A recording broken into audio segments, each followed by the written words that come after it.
Bonjour à tous et toutes. Merci de participer à ce 4e webinaire entre ambassadeurs d'ILEM.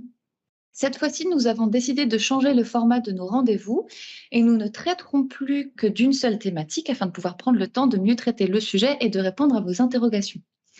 Les 3 derniers webinaires ont été enregistrés et sont tous sur notre chaîne YouTube en libre accès. Vous pouvez me contacter pour avoir l'adresse, sinon c'est juste Dilemme Crésus sur YouTube. Pour information, le dernier webinaire avait pour sujet les agrégateurs bancaires. Et aujourd'hui, nous faisons donc suite à cette thématique. Et Étienne Despères, ici présent, de Crésus, vous présentera donc la web app BGV, qui a pour acronyme Budget à grande vitesse. Et donc, je le laisse se présenter maintenant.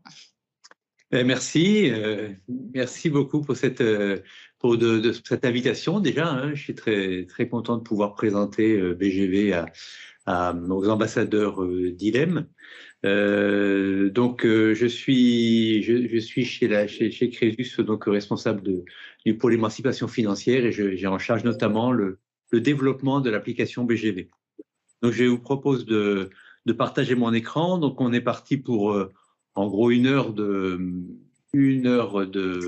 présentation. Je vais essayer de garder un temps quand même un peu important pour les questions-réponses, mais il y en a qui seront probablement posées au fil de la discussion, au fil de ma présentation. Donc on pourra y répondre à la fin, sauf si vraiment il y a une question particulière qui se présente. Donc d'abord, on a intitulé ce webinaire « Budget grande vitesse, la suite logique de Dilemme pour un budget en poche ». Parce qu'effectivement, on est bien dans une démarche avec BGV de se dire, avec Dilemme, on apprend, on fait de la pédagogie de la pédagogie budgétaire, et avec BGV, l'idée c'est de pouvoir avoir une démarche dans la durée de ce que l'on aura pu apprendre dans une session Dilemme. Donc c'est bien dans cette continuité que BGV peut s'inscrire et peut être éventuellement proposé aux participants des jeux Dilemme. Donc pour commencer, je vais faire une petite introduction rapide comment se positionne BGV. Je vais rappeler un peu comment ça se positionne aussi par rapport aux applications bancaires. C'est quand même un point qui est important, c'est comment BGV se positionne par rapport aux applications bancaires. Comment un petit rappel sur l'agrégation est vu par Crésus. Et ensuite, on rentrera dans le concret de BGV, avec notamment la façon dont le budget est réalisé. Alors, comment les grandes fonctionnalités de BGV, la façon dont ça se présente. Donc, BGV, c'est pour assister dans la gestion budgétaire, mais aussi, c'est faciliter l'accès aux droits. On dit souvent que BGV a 2 jambes. Il marche d'une part sur la problématique budgétaire, mais également sur la problématique des droits. Et ça, c'est ce qui fait vraiment sa spécificité, c'est de pouvoir faciliter l'accès aux aides sociales, l'accès aussi à de l'accompagnement. On verra que ça permet d'accéder aussi à de l'accompagnement humain. On va le voir tout à l'heure. Le pourquoi Crésus, donc le promoteur du jeu Dilemme, a développé BGV. En fait, on se rend compte que les applications bancaires ont des fonctionnalités qui sont intéressantes pour consulter ses comptes avec des alertes, pour classifier ses opérations plus ou moins bien, pour gérer les comptes et l'épargne. Mais en fait, les applications bancaires n'apportent pas d'analyse budgétaire à proprement parler. Et c'est ça que BGV va faire. BGV, en fait, va vraiment apporter une analyse du budget avec la notion de reste à vivre, notamment, dont on va parler plusieurs fois, en disant quels sont mes revenus, quelles sont mes charges et quelle est ma capacité de dépense à l'intérieur de ces revenus et de ces charges. Et une fois que j'ai mon budget, je vais pouvoir anticiper mon solde puisque je sais comment va se dérouler mon budget dans le mois. La troisième point qui apparaît, c'est que puisque je sais ce que je vais avoir à payer, que je sais mes échéances, mais je vais pouvoir détecter des risques d'impayés ou des risques de dérapage budgétaire. Donc là, c'est vraiment l'apport que va faire BGV par rapport à l'application bancaire. Donc c'est vraiment complémentaire. Et puis, donc, le plus que j'ai évoqué déjà, c'est les aides sociales. J'y reviendrai plusieurs fois puisque c'est un point essentiel. Sur l'agrégation de comptes, Alors, il y a ceux qui veulent en savoir plus pourront revenir au dernier webinaire qui est déjà en ligne. Hein. Mais ce qu'il faut quand même retenir très, très précisément de l'agrégation bancaire, c'est que ça répond à une réglementation, que c'est possible dans tout, quelle que soit la banque dans laquelle on est, et que c'est extrêmement contrôlé. C'est-à-dire qu'il y a souvent une inquiétude dans l'open banking de dire mais je vais agréger mes comptes, je vais donner accès à mes comptes. En fait, tout ça, c'est extrêmement contrôlé par la CPR sous l'égide de la Banque de France. Et d'ailleurs, ce contrôle et cette sécurité des données, elle va être aussi réalisée chez Crésus par l'application BGV, puisqu'on a cette même obligation de sécurité. Donc BGV, comment Crésus voit l'open banking dans BGV? Donc il y a des points quand même qui sont importants à garder, c'est que BGV reste une application gratuite. Donc contrairement à d'autres applications, puisque il y a d'autres applications qui existent, un Linkso ou autre, BGV va rester gratuit toujours, même dans sa version la plus complète, et BGV ne fera aucune commercialisation des données. Donc l'idée, c'est que le BGV est développé uniquement pour la destination de l'utilisateur, sans revendre de données ou sans commercialiser quoi que ce soit. En ayant une attention forte à la sécurité, évidemment, puisque c'est un point essentiel pour pouvoir faire ce type d'action. Et donc, comment est développé BGV? Donc, puisqu'on ne vend pas, puisqu'on ne revend pas les données, puisqu'on ne propose pas fait pas de proposition commerciale, c'est développé aujourd'hui par des soutiens financiers de partenaires et par du mécénat. C'est le mode de fonctionnement. Je tenais à présenter ça en introduction pour bien comprendre comment se positionne BGV par rapport aux autres applications qui peuvent être disponibles. Donc maintenant, on va rentrer de façon plus précise dans le budget. Alors j'ai mis ici ce que vous connaissez bien, le tableur budgétaire dilemme, hein, puisque finalement, on ne va faire rien d'autre que transcrire de façon numérique ce que l'on va apprendre aux participants du jeu dilemme, pour pouvoir suivre leur budget. Donc la première chose qu'on va prendre pour réaliser son budget, pour comprendre son budget, comme je l'ai indiqué, c'est d'abord de connecter ses comptes. Quand on connecte ses comptes, on récupère 3 mois d'historique. Donc ça, c'est systématique. On récupère 3 mois d'historique et ça va permettre à BGV de détecter les récurrences, d'analyser et de proposer à l'utilisateur de faire des suggestions sur ses charges fixes. C'est vraiment le point principal, les revenus bien sûr, mais surtout toutes les charges fixes. Il faut bien identifier toutes les charges fixes pour pouvoir calculer ensuite le reste à vivre.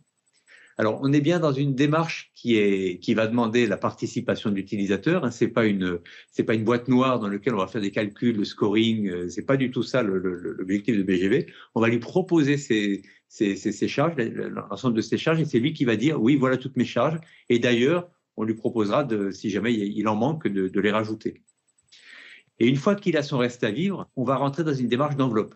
Alors, on a utilisé le terme d'enveloppe, puisque c'est un terme qu'on voit d'ailleurs assez souvent, hein, de dire finalement, mettez des billets dans une enveloppe pour pas risquer de déborder. Et bien finalement, on s'est dit, BGV est là aussi pour être attentif à son budget. On va utiliser ce même mot, enveloppe, mais on va la numériser. Et donc, c'est ce qu'on va voir comment se présentent les enveloppes.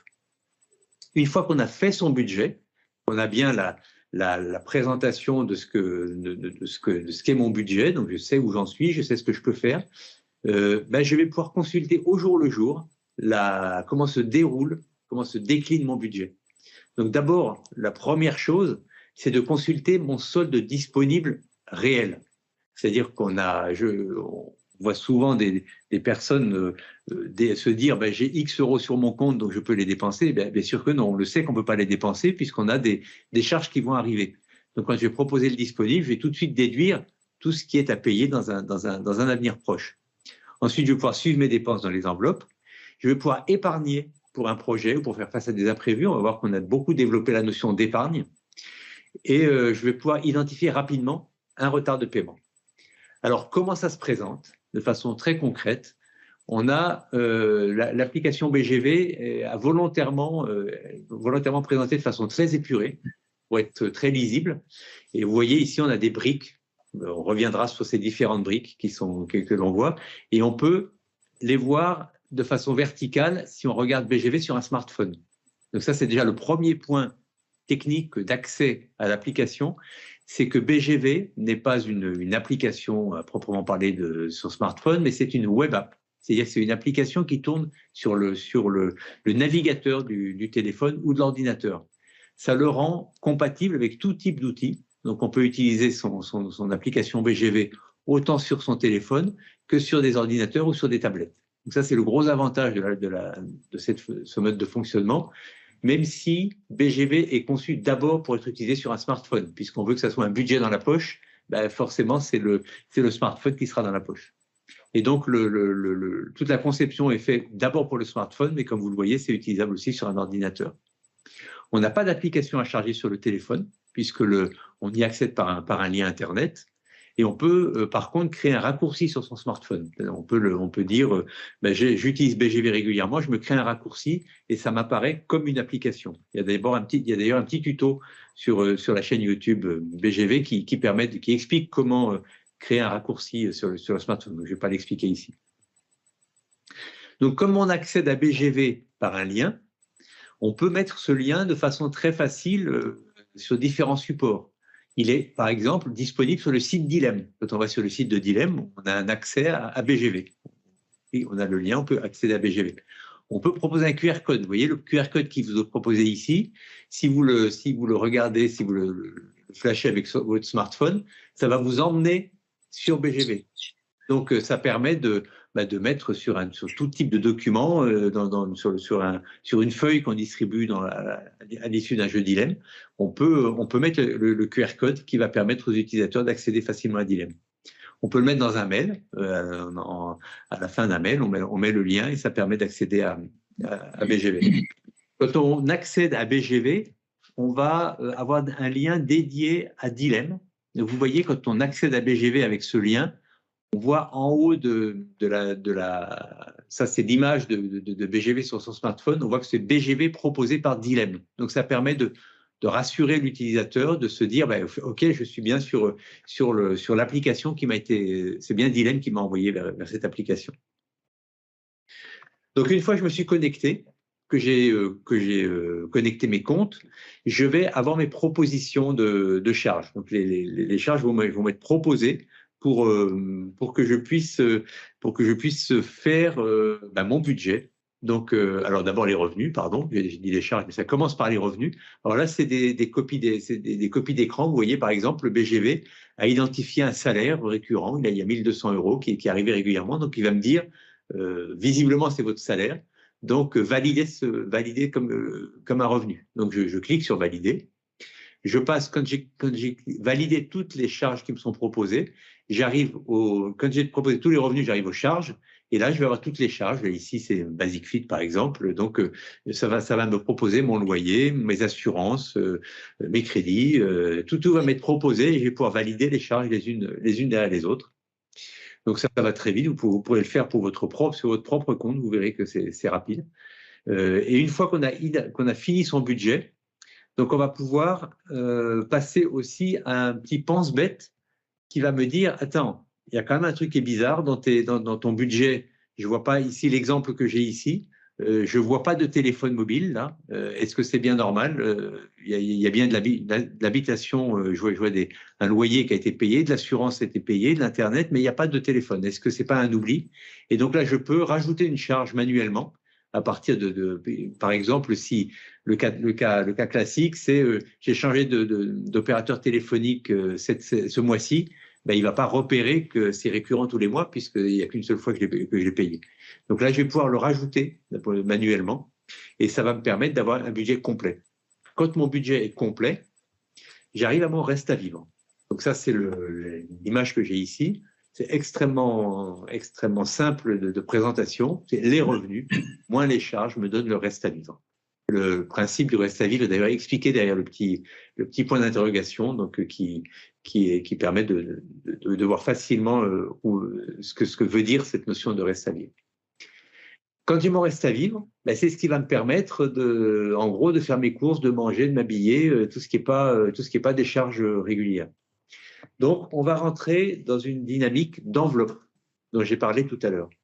Donc, les enveloppes partent du reste à vivre, c'est ce que l'on voit en haut à droite de l'écran, hein, c'est mon reste à vivre. Et il va me dire, bah, tiens, pour tes courses, dans les 3 derniers mois, je vois qu'en moyenne, tu as dépensé, là pour le cas, je ne sais pas si vous arrivez à lire, c'est 152 euros qui ont été dépensés par mois. Alors, ne tenez pas trop compte des chiffres réels qui sont, parce que c'est des données de test, hein, évidemment, ce n'est pas mon compte. Donc, ils ne sont pas forcément représentatifs d'une réalité, mais ça permet d'expliquer. Donc, BGV va calculer le montant moyen sur mes 3 derniers mois des courses que j'ai faites. Moi, je vais dire je suis d'accord ou je ne suis pas d'accord. Là, en France, j'ai dit que c'est plutôt 580 euros mes dépenses de courses que je vais avoir dans le mois. Et il me dit automatiquement combien j'ai dépensé ce mois-ci. Donc, il y a bien ce mois-ci, j'ai dépensé 479 euros et ça me permet de voir où j'en suis directement, où j'en suis ce mois-ci par rapport à l'enveloppe que je me suis définie. Il va faire la même chose sur les loisirs. Donc, il va faire la moyenne parce qu'il n'y a pas que des courses, il faut aussi pouvoir se faire plaisir un petit peu, même dans un budget contraint. Donc, on a la moyenne des loisirs qu'on a pu identifier les 3 derniers mois, et l'utilisateur va dire, ben voilà, moi je me fixe de mettre X euros dans mon enveloppe loisirs, et je ferai en sorte de ne pas dépasser ces X euros. Et il y a d'autres dépenses qui sont ni des courses ni des loisirs, donc qui peuvent être diverses et variées. Et celles-là, on les met tous dans une enveloppe qu'on a appelée autre. Avec quelqu'un qui a son téléphone. Oui, j'essaie de voir si je peux pas. Voilà. Donc, donc, dans l'enveloppe autre, je vais trouver le complément de mon reste à vivre. En gros, c'est si je dépasse les 3 enveloppes, ben, j'ai un problème, ça dépasse mon reste à vivre. Donc, cette notion d'enveloppe, elle est bien calée sur le reste à vivre et on va pouvoir voir ensuite comment on suit ces enveloppes à partir du reste à vivre. Tu as une question sur le chat qui est: si on force le montant constaté, ça veut dire que la catégorisation de dépenses faites par BGV ne sont pas bonnes. Alors, donc, comment suivre les enveloppes? D'accord. Donc, en fait, la catégorisation, il peut arriver que des catégorisations soient pas bonnes. Donc, on a la possibilité de changer la catégorie d'une opération, mais de façon générale, il y a quand même un bon niveau d'analyse des catégories. Si on peut changer, c'est notamment parce que si les 3 derniers mois, j'ai des dépenses de courses qui ont été anormales, je veux dire, eh bien, il faut que je puisse rectifier pour dire si j'ai eu une grosse dépense qui m'a augmenté ma moyenne les 3 derniers mois, mais il ne faut pas que je garde cette grosse dépense pour l'enveloppe que je me définis. Donc, c'est le point, c'est pour ça qu'on rend l'enveloppe modifiable. Ça, c'est sur ce point-là. Donc, ensuite, pour le suivi. Donc, quand je vais avoir dans mon tableau de bord, j'ai le petit bloc dans les différents blocs que l'on a vu au début. Il y avait un bloc qui s'appelait enveloppe. Et donc, dans ce bloc enveloppe, je vais voir au quotidien le niveau de consommation de mes 3 enveloppes, les courses, les loisirs et les autres. Et ça va me montrer où j'en suis dans ma consommation. Donc, si je suis en début de mois avec cette situation, c'est compliqué. Si je suis en fin de mois avec la situation que je vous présente, c'est acceptable. Mais si j'ai une enveloppe qui déborde, vous voyez, je vais avoir une petite alerte,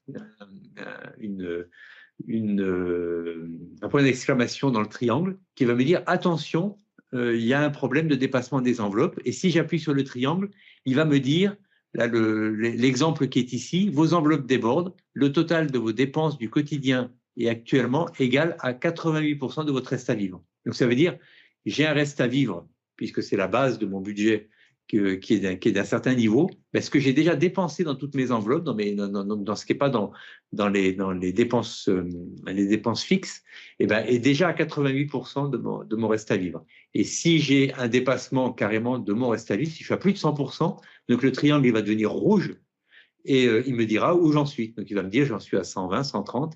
Je peux éventuellement à un mois donné dépenser mon reste à vivre si j'ai un peu de réserve sur mon compte et que j'ai une dépense importante à faire. Ça peut être cohérent, mais en tout cas, je suis averti que je dépasse ce reste à vivre.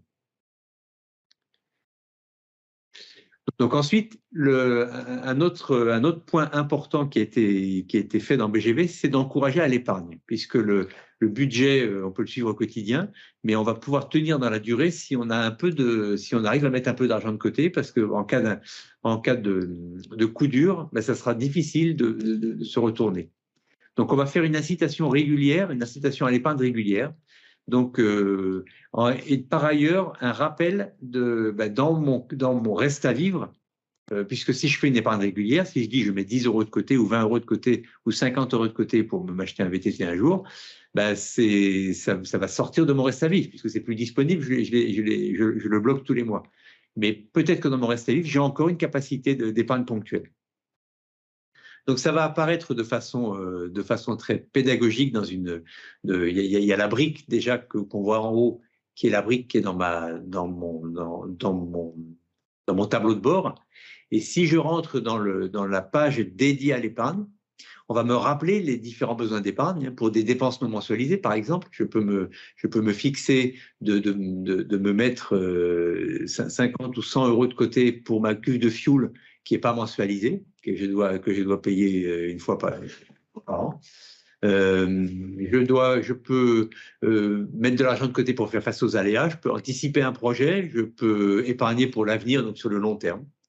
Et donc, la page épargne va me permettre de valoriser l'effort d'épargne que j'ai fait dans la durée. Alors, vous voyez, il y a deux couleurs, mois par mois. Donc, on voit l'épargne planifiée et l'épargne ponctuelle. Donc, au mois de février, par exemple, j'avais une épargne planifiée, mais que j'ai pas payée, que j'ai bloquée. J'ai quand même fait une petite épargne ponctuelle pour 25 €, 30 €, alors que mon épargne planifiée d'une quarantaine d'euros n'a pas été réalisée. Donc là, je peux encourager à faire de l'épargne, puisque c'est un des points qui nous paraît extrêmement important et qui est d'ailleurs valorisé quand on fait des jeux dilemmes, hein, puisque c'est un des points qu'on met en avant. Donc là, je reviens maintenant sur le tableau de bord complet pour vous présenter le dernier point de suivi au quotidien, c'est les échéances.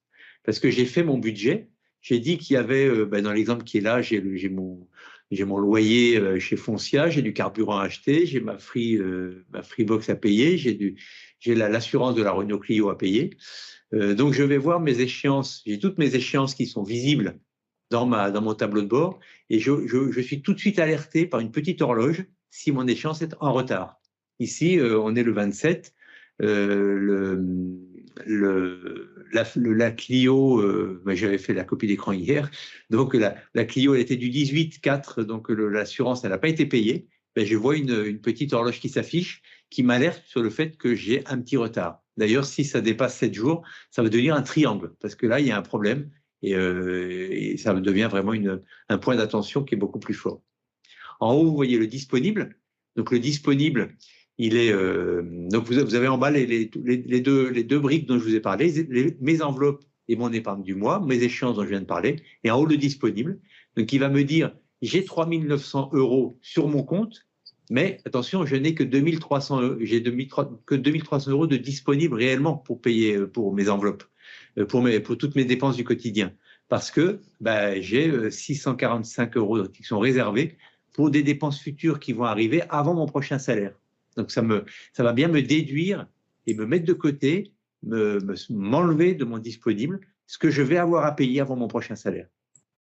Et j'ai également un autre point qu'il faut déduire, c'est le différé carte. Donc là, j'ai un 956 € de différé carte que je déduis aussi pour pas risquer de me retrouver coincé ou mon disponible me donne l'impression que mes 3 900 € de solde me font oublier que toutes les opérations cartes, il va bien falloir les payer quand même. Hein. Voilà, donc c'est la notion de disponible et qui permet d'éviter de se retrouver coincé par quelque chose qu'on voit malheureusement souvent, c'est je vais régulièrement sur Internet pour voir quel est mon solde et je crois que c'est ce que je peux dépenser. Mais évidemment que ce n'est pas vrai. Donc ça, j'ai fini avec la partie des budgets et je vais rentrer maintenant sur la notion des aides. Alors peut-être que s'il y a des questions qui se posent déjà sur le budget, j'essaie d'être assez détaillé là-dedans, il n'y a pas de questions. Est-ce qu'il y a des choses particulières entre un Android et un Apple? Oui, alors Donc là, en fait, comme c'est pas une application, mais c'est une web application, hein, ça tourne sur le navigateur. En fait, ça sera exactement la même application. Hein, Vous verrez la même chose sur un Android ou sur un iPhone. La différence, c'est que si vous voulez créer un raccourci, c'est pas la même procédure. C'est pour ça qu'on a fait un petit tutoriel qui permet de montrer comment on fait pour créer un raccourci sur un Android et sur un iPhone. Voilà les principales différences. Sinon, c'est les mêmes, vous aurez les mêmes fonctionnalités, les mêmes outils. Et c'est tout l'intérêt d'avoir une web app, c'est d'être disponible sur les deux en même temps. Super. Ensuite, donc, je vais passer aux aides à la gestion des aides. Une question. Oui. Pardon. Oui, une question. Il me semble que un des éléments clés de la pertinence, la qualité du suivi, c'est la façon de catégoriser les différentes dépenses à partir des relevés bancaires, je suppose. Comment fait le système? C'est en fonction de la lecture des libellés qui trouvent? Comment ça marche? Exactement. C'est à partir des libellés des opérations que l'on classifie les opérations. Donc ça, c'est un point qui... Et l'utilisateur peut le corriger? Oui. Alors, il peut le corriger à tout moment. Ce qui n'est pas encore fait et qui sera fait cet été, là, on va le développer, c'est que quand il a corrigé un libellé, on ne mémorise pas le fait qu'il est corrigé. Par exemple, si, cas tout bête que je cite souvent, j'ai un restaurant qui s'appelle Les Trois Pains, il va toujours me le mettre en boulangerie et pas en restaurant, quoi. Donc, une fois, si je le rectifie ce mois-ci, il ne sait pas s'en souvenir pour la fois suivante. Donc ça, on va le rectifier, on va l'améliorer, et cet été, on va le mettre en production. Donc, et on peut effectivement modifier. Alors, une opération qui a été, ça c'est pour les opérations courantes, hein, les opérations régulières, les charges, de toute façon, elles prennent la catégorie de la charge qui a été identifiée. C'est-à-dire quand on va dire j'ai mon loyer. Si je le paye, si un locataire, si je paye Monsieur Dupont, mon loyer, je vais dire que c'est le virement vers Monsieur Dupont et ce sera toujours le même libellé du virement et je vais dire que c'est mon loyer. Donc là, il n'y a pas d'ambiguïté. Pour les dépenses courantes, aujourd'hui, on recatégorise à chaque fois toutes les opérations qui arrivent. Ça marche relativement bien, mais malheureusement, le petit défaut et qu'on va corriger cet été, c'est de mémoriser quand on a rectifié une catégorisation. Et bien sûr qu'on peut le modifier. Okay. Donc, c'est un outil qui a été déployé depuis combien de temps, s'il vous plaît? Ça a été déployé depuis début 2022. Ça a été poussé massivement par des partenaires, on verra à la fin, la liste des partenaires, notamment la Banque Postale, par exemple, le BNP qui propose. Et on a plusieurs milliers d'utilisateurs aujourd'hui qui utilisent au quotidien l'application. Et pour la petite histoire, c'est peut-être moins parlant, mais comme on récupère les opérations bancaires, hein, les lignes bancaires, les extraits de compte, donc dans BGV, il y a plus d'1 million de lignes bancaires dans les bases BGV. Donc c'est déjà une application qui est en service, qui est déjà largement utilisée et qui, du coup, ça nous permet de faire des améliorations régulières. On a la version 6 déjà, et on a des améliorations régulières sur les retours que nous font les utilisateurs. Donc, il n'y a aucun risque de sécurité ou comme vous l'avez dit en introduction, il n'y a pas de vente de données, mais je veux dire, en termes de sécurité au niveau du site Internet, moi, je pense beaucoup au RGPD, tout ça, on n'a pas de risque de fuite de données? Bien sûr que c'est très important d'y penser. Donc nous, c'est notre préoccupation évidemment. Et comme on a les techniques qu'on utilise sont les plus hauts niveaux de sécurité qui existent aujourd'hui. Et comme on a des partenaires qui sont des banques, les banques partenaires ont audité notre système. Donc ils ont dit attendez, nous on veut bien envoyer nos clients vers vous, mais donc on a eu notamment un audit du service cybersécurité de la Banque Postale qui a regardé de façon très approfondie. On a eu un audit très approfondi de comment marchait BGV et comment étaient sécurisées les données. Ils ont dit OK, on accepte d'envoyer nos clients vers vous. Et le deuxième point, c'est qu'on fait régulièrement des tests d'intrusion. Il y a des spécialistes, des hackers professionnels, on va dire, donc qui sont spécialisés dans le fait d'essayer de pénétrer des systèmes. Et donc, on le fait de façon régulière et ça nous permet de, pour l'instant, on n'a pas été, on n'est pas, voilà, parce que la sécurité informatique, on est comme toute structure, comme n'importe quelle banque. C'est une attention de tous les instants, évidemment. Dernière question, excusez-moi, parce que et après j'aurai l'ensemble de mes réponses. Je représente une société de recouvrement de créances et je voudrais bien intégrer cet outil dans notre quotidien, puisque la cible, quel meilleur public que les débiteurs au final. Mais je sais pas trop. Je pense que on est déjà, il y a déjà des ambassadeurs d'ILEM, etc. Mais en fait, je voudrais je sais pas comment font les autres structures pour intégrer justement cette pas application, mais ce dispositif. Si vous avez des idées. Oui, alors bon, je vais peut-être terminer ma présentation parce qu'il y a des situations un peu particulières, notamment je vais vous montrer pour le Fonds d'action sociale des travailleurs temporaires, donc c'est le Fonds d'action sociale des intérimaires, qui a une intégration originale. Je pense que ça vous apportera des éléments pour comprendre comment peuvent être faits l'intégration. Donc, je vais vous présenter d'abord les aides sociales. Je n'oublie pas votre question. Hein. Donc, le premier point, les aides sociales, comme BGV connaît presque toutes les données de l'utilisateur, hein, donc notamment son salaire, son loyer, on peut saisir, on peut dire combien on est dans le foyer. Donc on a mis un outil, on a intégré l'algorithme de Mes droits sociaux, application que vous connaissez bien, et qui a été amélioré avec Un jeune, une solution, peut-être un programme que vous connaissez aussi. Et derrière cet outil, il y a plus de 700 aides nationales et locales qui sont disponibles. L'inconvénient de cet outil Mes droits sociaux, c'est qu'il y a beaucoup de données à saisir. Et nous, en fait, on a eu l'idée de dire, on a contacté Mes droits sociaux et on a intégré l'algorithme et on envoie dans Mes droits sociaux. En fait, on a pris l'algorithme chez nous et on fait tourner l'algorithme Mes droits sociaux avec les données que connaît déjà BGV. Et du coup, on a très rapidement la situation, à partir de ma situation financière, j'ai le résultat des aides auxquelles j'ai droit. Et ces droits sont mémorisés et je peux en permanence réactualiser mes droits. Donc ma situation budgétaire évolue, notamment on pense souvent à la prime d'activité, elle dépend de mes revenus et donc je peux facilement faire rejouer mes droits sociaux pour savoir où j'en suis, qu'est-ce qu'il en est.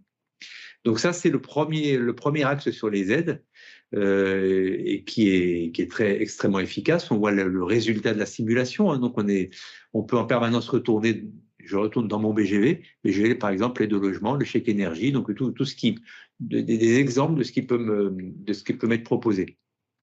Ensuite, le deuxième axe que l'on a développé dans BGV, c'est des axes d'aide par des structures privées qui sont des structures d'action sociale privées, qui aident des bénéficiaires dans leurs actions. On peut citer Crésus qui aide les bénéficiaires dans leur situation, mais je vais citer juste après le Fonds d'action sociale des intérimaires. Donc qu'est-ce qu'on va faire là-dedans? C'est qu'on va permettre à l'utilisateur BGV de prendre rendez-vous avec la structure en question qui a été d'abord, on a un partenariat, BGV a un partenariat avec la structure et on va permettre à l'utilisateur de pousser sa fiche budgétaire vers la personne et sous la stricte contrôle RGPD, c'est-à-dire que dans la convention, le partenaire ne va pouvoir utiliser mes données budgétaires que pour l'objectif qui a été défini, c'est-à-dire de m'aider. Et ça, c'est contractuel avec la structure. Donc là, c'est l'exemple de l'intégration avec le FAST, le Fonds d'action sociale des travailleurs temporaires. Donc je vois qu'il y a des échéances, BGV m'a identifié des échéances impayées. Il voit que je suis intérimaire par ailleurs. Donc il le voit parce que c'est le FAST qui m'a proposé BGV ou parce que je suis payé par ADECO, par exemple. Donc il va me dire, vous pouvez vous faire aider par le FAST. C'est ce qu'on voit dans le coin en bas à droite de l'écran. Je dis, OK, j'ai compris, je veux en savoir plus. Et là, je vais pouvoir, on va m'expliquer ce qui va se passer. On va me dire, ben, vous acceptez d'être contacté par le FAST, vous autorisez BGV à renvoyer au FAST les informations budgétaires, et le FAST va vous contacter pour vous apporter de l'accompagnement. Et si je suis bien d'accord avec ça, je continue, je confirme, je vois ce qui est envoyé au FAST. C'est envoyé au FAST par un canal sécurisé, donc c'est pas envoyé, c'est pas un mail, c'est envoyé de machine à machine, hein, c'est envoyé de façon sécurisée chez nous, au FAST et dans le circuit entre les deux. Et j'ai ma demande qui est partie.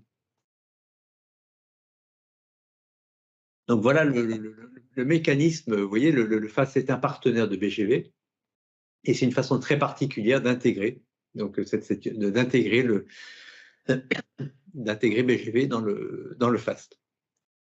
Avec une structure qui fait du recouvrement, donc elle n'en a pas, mais on pourrait envisager que la structure récupère des données budgétaires si le bénéficiaire souhaite donner, puisque c'est l'activité de recouvrement, est beaucoup basée sur la situation effective de l'usager.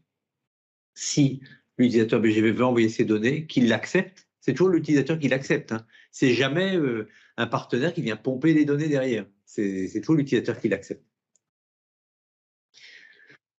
Pour finir dans les aides, j'ai rappelé que quand on arrive de dilemme, donc si on utilise BGV par dilemme, en fait, on va avoir une petite brique qui apparaît dans le tableau de bord qui rappelle que BGV m'a été proposé par dilemme. Il rappelle que mes données ne sont pas partagées par dilemme. Hein, on le rabâche partout hein, pour que ça soit très clair pour tout le monde. Et je vais pouvoir accéder au contenu pédagogique de dilemme. Donc, vous voyez, il y a 2 dilemmes développés par l'association Crésus. Donc, on raconte un peu ce que c'est que dilemme, on le rappelle. Et on dit contenu pédagogique, donc on peut accéder au contenu pédagogique. Donc, si je clique dessus, je vais être routé vers les contenus pédagogiques de dilemme que vous connaissez et qui vont permettre, on me renvoie d'ailleurs BGV accessoirement, et qui vont me permettre d'améliorer ma situation budgétaire si je le souhaite. Je peux aussi en savoir plus sur Crésus si je clique sur le lien Crésus. Voilà. Petite information sur les projets à court terme. Donc, je vous ai évoqué l'amélioration la mémorisation des recatégorisations que j'ai fait. On aura aussi au cours du mois de juin, donc ce sera livré en juillet, on aura la possibilité d'analyser toutes ces dépenses. Donc, vous voyez ici, par exemple, je pourrais analyser, je pourrais regarder comment s'est déroulé mon reste à vivre avec mes charges régulières, mes courses, mes loisirs, surtout sur les mois précédents, pour analyser mes dépenses courantes, mon habillement, analyser le bricolage, jusqu'à descendre sur les opérations qui ont généré qui ont créé cette dépense. Donc, c'est vraiment un outil qui sera extrêmement efficace pour bien comprendre qu'est-ce que j'ai dépensé finalement, quelle est ma situation. Quelques retours utilisateurs, donc ce site est super, bravo pour votre site, cet outil que chaque famille devrait utiliser. J'aime beaucoup votre application est super en termes de gestion de budget, voilà. Il y a un petit, vous pourrez le voir on vous l'enverra, il y a un petit tuto sur YouTube qui présente aussi BGV, qui en 1 minute, qui vous permet de se rappeler ce qu'est BGV. Et pour finir, donc il est moins le quart, donc BGV, quelques partenaires majeurs de BGV, donc on a la Banque Postale et on a BNP qui propose à leurs bénéficiaires, on a le FAST dont j'ai parlé tout à l'heure, on a Malakoff Humanis qui propose BGV, des mutuelles comme la MASFIP, l'IRP Auto qui couvre, c'est un fonds d'action sociale qui couvre tous les salariés qui travaillent dans l'automobile, donc il couvre plus d'1 million de personnes, donc c'est aussi des gens qui ont un impact très fort. La mutuelle de la MMJ, c'est la mutuelle de la justice. Et en bas, j'ai mis 2 petites choses qui sont quand même intéressantes à savoir. Le BGV est en cours de labellisation EducFi. Hein, vous savez que Dilemme est labellisé EducFi. C'est un jeu qui est validé par la Banque de France comme étant utile pour l'amélioration de la compétence budgétaire des Français. Et le BGV, donc on a présenté au comité stratégique EducFi et BGV, et donc c'est en cours de labellisation. Donc ils instruisent, et très probablement que rapidement on pourra dire BGV est labellisé EducFi. Et le dernier point, c'est Finance Innovation, qui est le pôle de compétitivité qui a été lancé par le gouvernement en 2007 et qui a labellisé BGV comme un outil, je dirais, innovant. donc de la place. Et on doit faire un webinaire d'ailleurs très prochainement, au mois de juin, sur BGV. Voilà. Donc j'ai terminé ma présentation. Donc maintenant, je propose, je vais me remettre sur l'écran. Voilà, ici cet écran-là qui est l'écran de. Tu peux mettre ta caméra si tu veux. Ah oui, je mets ma caméra. Si j'y arrive. Voilà. Alors, s'il y a des questions.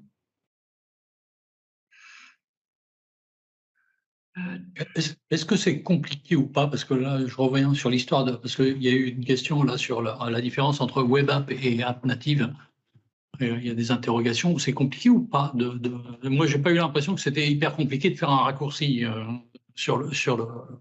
Et donc, en fait, moi, je suis sur Android, j'utilise BGV et en fait, j'ai la même expérience en fait une fois que j'ai fait le raccourci que si c'était une app. Enfin, Alors, que ce soit web app ou app, je pense qu'on. Alors peut-être déjà pourquoi c'est pas une application hein, que vous ça mérite une petite explication quand même ça.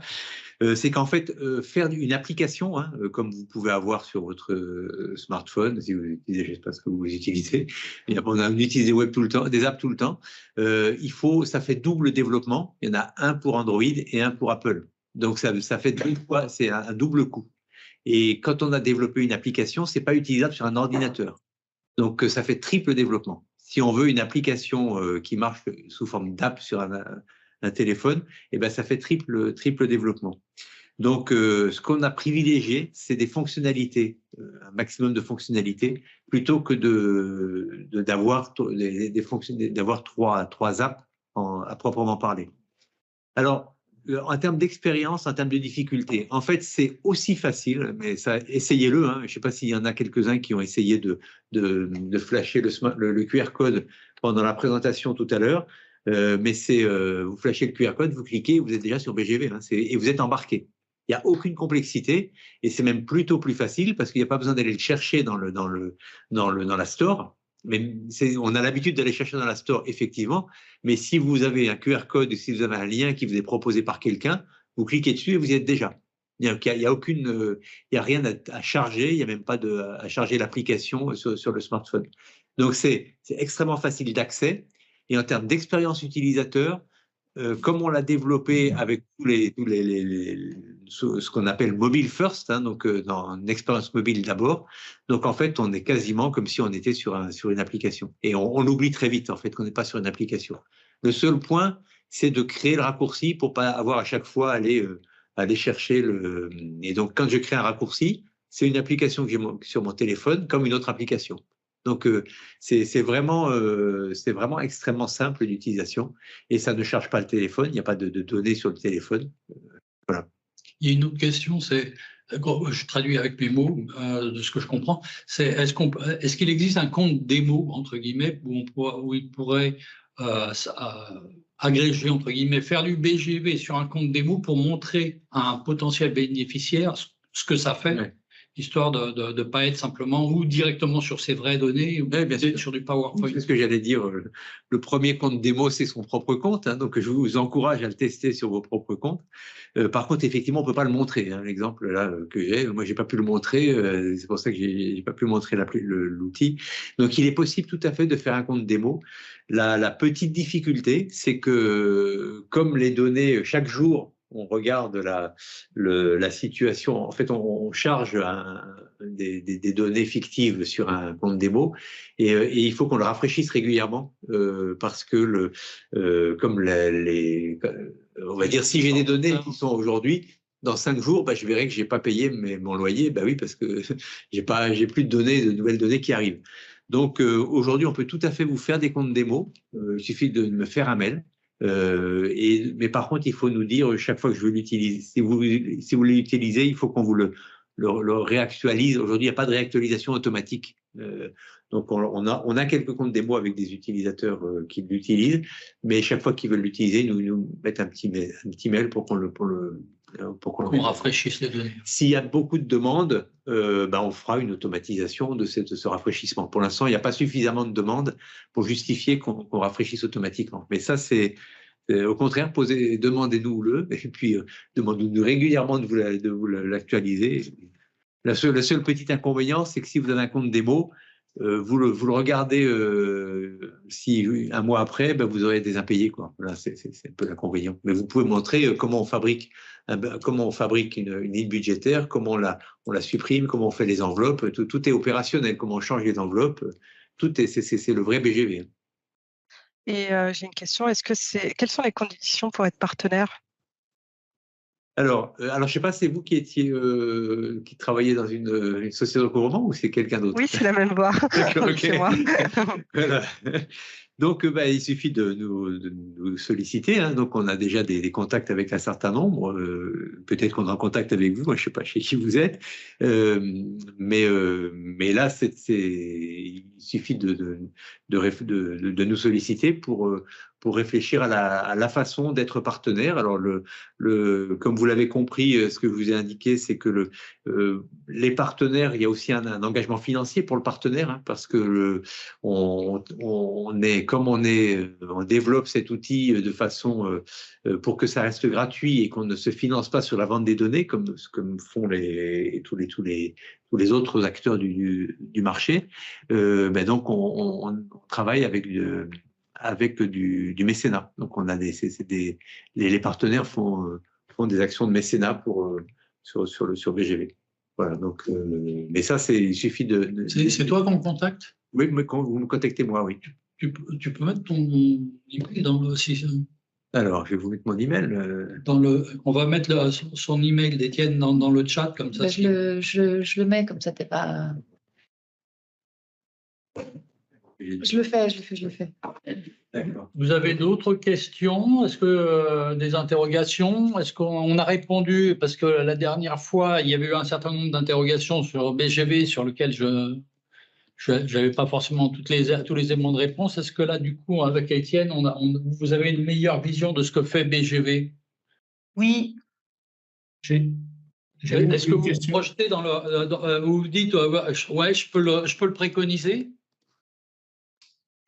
Oui, parce que moi, je préconisais un autre agrégateur et qu'on va dire commercial. Et lequel vous proposez? Je présentais Bankin. D'accord. Okay. Et parce que j'avais pas vraiment réussi à m'approprier BGV. D'accord. Je suis désolée. Perso, moi, j'avais fait Bankin, donc j'ai voulu quand même, pour les usagers, je me suis dit, il y a quand même de la pub, je sais pas s'ils vont pouvoir résister, c'est compliqué. Je m'étais dit, je vais aller voir BGV et j'avais pas trop. Et il me manquait ce fameux truc, c'est moi qui posais la question sur les données fictives, voilà, une démo, parce que il faut qu'ils l'apprennent à l'utiliser, quoi. Mais vous pouvez aussi, sans problème, agréger vos comptes, pour l'utiliser vous-même. Hein, vous pouvez garder. Oui, mais j'avais essayé, mais je sais pas, j'avais pas été emballée. Mais il y a peut-être un an, alors peut-être que c'était moins avancé. Ah oui, ça a beaucoup évolué. Hein. Oui, non, ils n'arrêtent pas de faire des versions. Ouais, ça a beaucoup évolué. Et pour être tout à fait concret, il y a une mise en production aujourd'hui. Hein. Donc, qui va se faire. J'ai demandé qu'elle se fasse pas ce matin pour si jamais il y en a qui veulent essayer pendant le webinaire, mais ça se fait à 14h30. Il y a une montée de version, mais qui normalement n'arrête rien. Mais on ne sait jamais, hein, l'informatique. Il peut y avoir des effets secondaires. Mais il y a des petites questions là. Oui, s'il vous plaît, j'ai une question. Allez-y. Question pratique. On a parlé de ce compte démo. Il faut faire la demande à qui en pratique? À moi. À vous, c'est-à-dire, pardon? Je viens d'envoyer l'email là, donc e.depère@cresusfondation.org. D'accord, très bien. OK. Et deuxième question, peut-être un peu plus technique, puisqu'on a beaucoup parlé de sécurité. J'ai pu comprendre l'opérateur qui est derrière BGV, donc c'est une plateforme d'open banking, c'est Pawence, je crois, vous avez Pawence, oui, tout à fait. C'est un opérateur européen, de droit européen?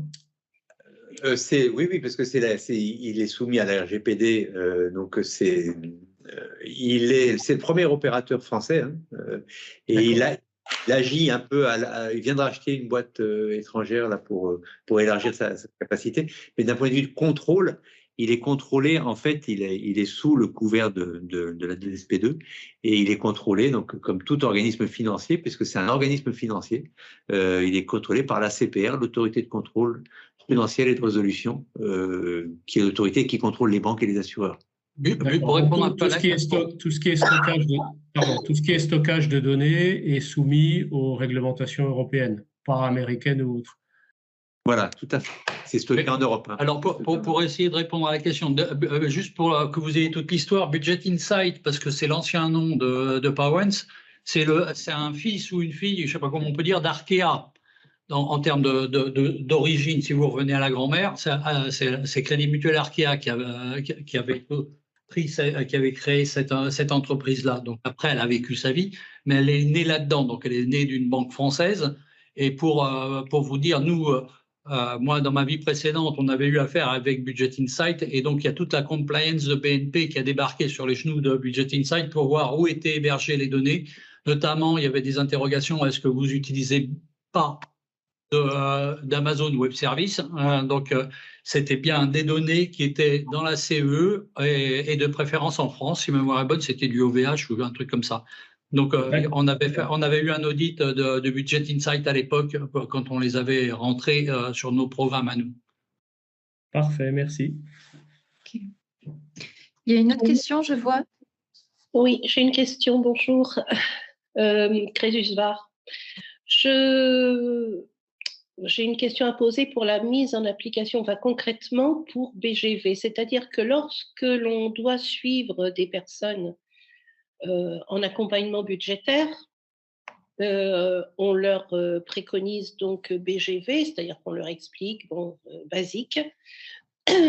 Ensuite, comment fait-on pour les suivre? C'est-à-dire que moi, ce qui m'interroge, c'est que si nous faisons un accompagnement budgétaire, on le fait sur plusieurs mois pour rétablir la situation. Lorsque les personnes s'emparent de l'application, elles ne sont plus obligées d'en référer à Crésus, en fait. Oui. Alors, bon, là, c'est un peu de l'interne, je ne sais pas. Donc, concernant l'accompagnement Crésus, c'est une fonctionnalité qui va être. Donc, c'est Mme Sierce qui Là, oui, c'est moi qui pose des questions. C'est ça, oui. Donc, on va mettre en place courant juin le fait que comme pour le FAST, le Fonds d'action sociale du travail temporaire, l'utilisateur va pouvoir envoyer une fiche budgétaire à Crésus et on va interconnecter EP, hein, l'outil EP que vous connaissez, qui est l'outil interne de Crésus pour ceux qui ne sont pas de chez Crésus. Là, peut-être pas être trop long. Parce que je vois qu'il y a des personnes qui ne sont pas de chez Crésus. Bah oui, parce que c'est des gens qui ont fait des ambassadeurs d'ILEM. Mais ce que je vous propose, c'est que peut-être on en reparle de façon directe parce qu'on a effectivement, en juin, on a la solution qui va arriver. Je peux vous rappeler? Vous rappeler? De toute façon, oui, bien sûr. Pas de souci. Ok. Merci. Voilà, il y avait une question aussi peut-être sur, il y a eu une réponse sur les geeks ou pas les geeks. C'était l'histoire web app. Ouais. Ah oui, d'accord. Mais franchement, ça marche très bien. Je pense qu'il ne faut même pas dire que c'est une web app. Mais je veux dire, par rapport aux bénéficiaires, ça lui apporte tout. Ça apporte pas grand-chose. La seule chose, c'est qu'on nous dit, mais je suis allé dans la store et je ne l'ai pas trouvé. Voilà. Alors, c'est pas tout à fait vrai. J'ai une dernière question, pardon. Okay. Allez-y. Non, je ne voulais pas vous couper. Je laisse terminer la vie. En fait, c'était par rapport à des comme on se connecte par rapport à son mail. Admettons, la personne est dans le rouge. Est-ce qu'elle reçoit des mails d'alerte ou des choses comme ça? Voilà, c'était par rapport au pendant la gestion de crise financière. Si crise, il y a à un moment donné un pic de... Vous voyez ce que je veux dire? Oui. Ou est-ce qu'elle est dépendante d'aller tous les jours ou une fois par semaine ou deux sur le web application pour aller voir où est-ce qu'elle en est. Est-ce qu'il y a des elle reçoit des mails. Elle reçoit des mails pour toutes les alertes. Elle peut sélectionner les alertes qu'elle veut d'ailleurs, hein, comme on fait avec la banque. On a un petit outil qui permet de dire je veux telle alerte, telle alerte, telle alerte. Excusez-moi. Est-ce que c'est que des alertes mail ou c'est des alertes SMS? Parce que moi, j'ai souvent des usagers, ils sont pas très performants sur le mail, ils sont plus performants sur le SMS. Oui, donc c'est que des alertes mail. Ok, d'accord. Merci. Il y a Florence qui veut poser une question aussi. Ah non, ça y est, je l'ai posé. J'ai pas baissé assez bien la main. Ok. Est-ce que vous avez d'autres questions ou on clôture? C'est très clair. Merci beaucoup. Non, très Et bien. pour, Très juste pour répondre aux geeks, là, hein, les geeks qui veulent une app, en fait, vous allez trouver dans la Google Store, là, enfin la Store d'Android, hein, vous allez trouver BGV. Je vous ai dit que ce n'était pas dans les stores, mais en fait, ça l'est. Mais qu'est-ce qu'il y a derrière cette application? En fait, c'est la création d'un raccourci. Donc, Google facilite la création des raccourcis. Et derrière, franchement, vous ne savez pas que ce n'est pas une application. Voilà. Apple ne permet pas de faire semblant d'avoir une application, mais de fait, c'est aussi. Donc, ça ne se voit pas, franchement. Et le gros avantage, c'est que vous cliquez sur un lien, vous êtes déjà dans BGV. Vous faites un flashcode, vous êtes déjà dans BGV. Voilà, j'espère avoir répondu à toutes les questions. N'hésitez pas à me poser s'il y a des questions complémentaires. Le mail, vous l'avez, vous me posez toutes les questions que vous voulez, je répondrai avec grand plaisir. Ok. Merci à toi. Merci beaucoup. Merci, oui. Et merci à Bravo. tous d'être présents. On vous renverra le replay pour revisionnage. Et puis, nous vous souhaitons donc une bonne journée et donc à très bientôt. Merci à vous. À bientôt. Et merci. Au revoir. Au revoir. Au revoir. Au revoir.